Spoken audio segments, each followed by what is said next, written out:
රසිනේ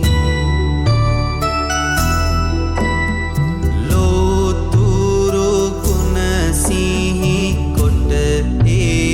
ලෙසිනේ සාධු හිතින් අපි පුදනෙමු කටිනේ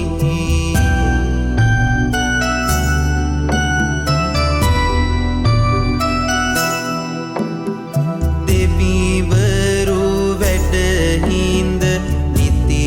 උඩු ගුවනේ පිවිතුරු පරසාතු ඉසිමින් අප කෙරෙහි අනුකම්පාවෙන් වස්සෙල දෙනසේක්වා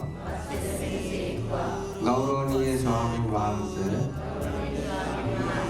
අප කෙරෙහි අනුකම්පාවෙන් ඇසළ පුන් බොහෝ දිනයේ සිට තුන් මාසයක් මුළුල්ලේ මෙම විහාරස්ථානය තුළ